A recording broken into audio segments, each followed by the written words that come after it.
अस्सलाम वालेकुम। मेरा नाम अहमद ज़फ़र है। आज की इस वीडियो में मैं एक इंटरेस्टिंग टॉपिक के बारे में आपसे बात करूंगा, गोश्त के बारे में। हम सब ने बचपन में जिन भूत और गोश्त के बारे में डिफरेंट कहानियाँ सुनी होंगी, डिफरेंट बुक्स के अंदर पढ़ा होगा, मूवीज़ देखी होंगी। इसी हवाले से मैं आज आपके साथ एक एक्सपेरिमेंट है जो कनाडा के अंदर डिफरेंट साइकेट्रिस्ट ने उन्होंने मिलकर किया था, मैं उसका थोड़ा सा समरी आपके साथ शेयर करूँगा। कनाडा के अंदर कुछ साइकेट्रिस्ट थे जिन्होंने मिल के ये सोचा कि हम अगर गोश्त दुनिया के अंदर वाकई एग्जिस्ट करते हैं या भूत हैं, इस तरह के चीज़ें एग्जिस्ट करती हैं, तो हम क्यों ना उसके साथ बात करें, उसको अपने पास बुलाएं। उन्होंने वो बेसिकली 6 आदमी थे, 6 लोग थे। तो एक दिन उन्होंने इसी तरह सोचा और उसके बाद वो सर्कल के अंदर बैठ गए और उन्होंने ख्याली तौर पे अपने दिमाग के अंदर एक पोर्ट्रे किया एक गोश्त को। सबसे पहले उन्होंने उसका एक नाम रखा जिसका नाम उन्होंने मिस्टर फ़िलिप्स रखा, और उसके बाद उन्होंने ये एज्यूम किया कि मिस्टर फ़िलिप्स जो है वो उसकी 6 फुट उसकी हाइट है और वो हैट पहनता है और नीचे सूट पहनता है और उसके हाथ के अंदर सिगार होता है। ये एक फ़िज़िकल अपीयरेंस उन्होंने एज्यूम की कि मिस्टर फ़िलिप्स जो है, जिस गोश्त के बारे में वो सोच रहे थे कि वो दिखने में कैसा दिखता है। फिर डेली बेसिस पे उन्होंने वो बैठते एक सर्कल के अंदर 6 लोग और मिस्टर फ़िलिप्स के बारे में सोचना शुरू कर देते। उनका ये होता था कि जब वो बैठते थे तो एक ही तरह की बात वो अपने दिमाग के अंदर सोचते थे कि मिस्टर फ़िलिप्स जो है वो अभी आएगा और हमसे बात करेगा।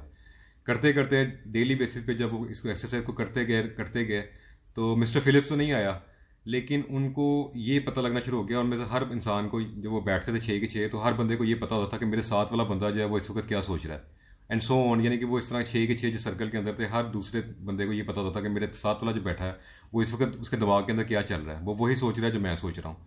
वो दिमाग की उनकी एक सिमेट्री इस तरह की बन गई थी।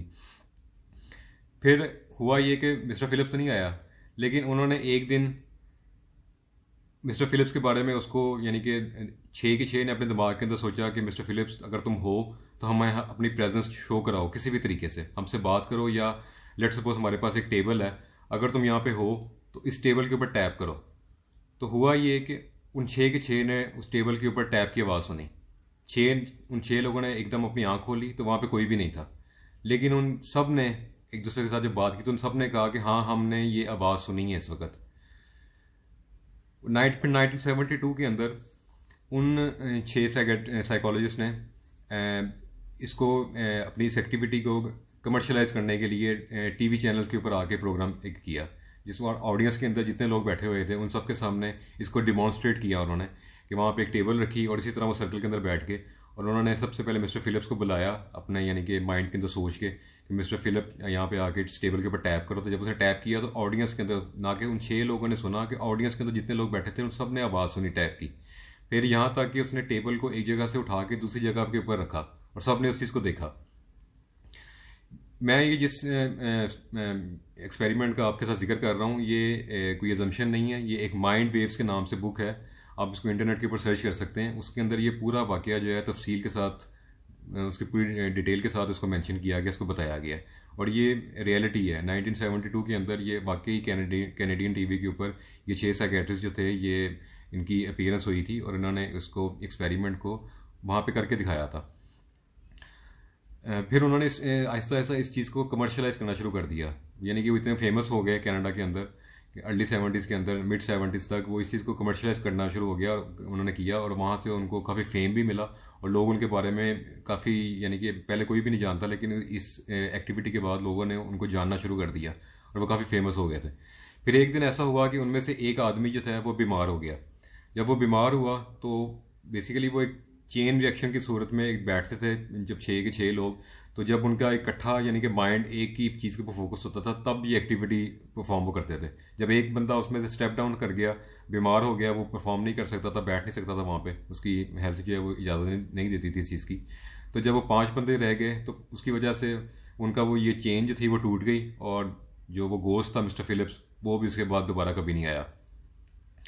अब अगर हम इसकी साइंस के अंदर जाएं तो बहुत सी तोजीहात, बहुत सी अजम्पशंस जो हैं वो हम इसके ऊपर जो हैं वो डिस्कस कर सकते हैं। बहुत सी डिटेल चीज़ें जो हैं वो शेयर की जा सकती हैं।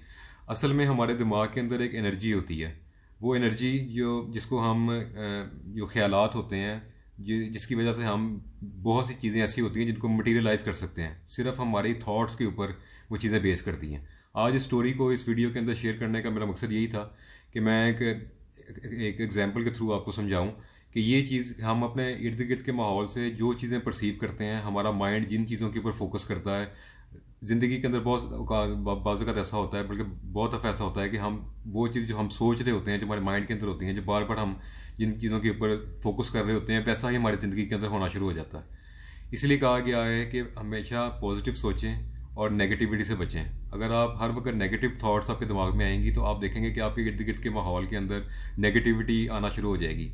आप कोई भी काम कर रहे हैं, आप स्टूडेंट हैं, आप प्रोफेशनल लाइफ के अंदर हैं, अब जिस जिस काम के अंदर जो भी ज़िंदगी में काम कर रहे हैं, आपको अगर आप हर वक्त नेगेटिव सोचेंगे, नेगेटिव लोगों में उठे बैठेंगे, तो आपकी लाइफ के अंदर नेगेटिविटी जो है उसका असर ज़्यादा होगा। और अगर आप पॉजिटिविटी की तरफ जाएंगे, पॉजिटिव लोगों की सोबत में उठे बैठेंगे, हर वक्त अपने दिमाग को जो है वो पॉजिटिव थॉट्स के साथ उसको फिल करेंगे और सोचेंगे कि हर ज़िंदगी के अंदर हमेशा यानी कि पॉजिटिव सोचना चाहिए, तो आपकी ज़िंदगी के अंदर आप एक बहुत यानी कि एक गहरा असर आपकी ज़िंदगी के ऊपर आएगा और आप देखेंगे कि आपकी लाइफ जो है उसमें पॉजिटिविटी जो है उसने नेगेटिविटी को रिप्लेस कर दिया और आप अपनी ज़िंदगी के अंदर एक अच्छी यानी कि अच्छा चेंज महसूस करेंगे।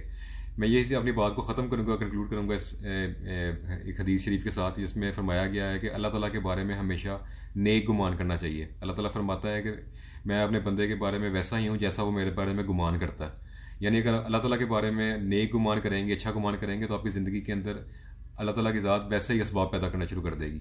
अगर आप अल्लाह ताला के से मायूस हो जाएंगे, नेगेटिविटी में चले जाएंगे, तो फिर आप अपनी ज़िंदगी के अंदर देखेंगे कि आपके साथ वैसा ही होना शुरू हो जाएगा। इसलिए कहा गया हमारे दीन के अंदर भी है कि बदगुमानी से बचना चाहिए। पॉजिटिव सोचें, पॉजिटिव लोगों में उठे बैठें।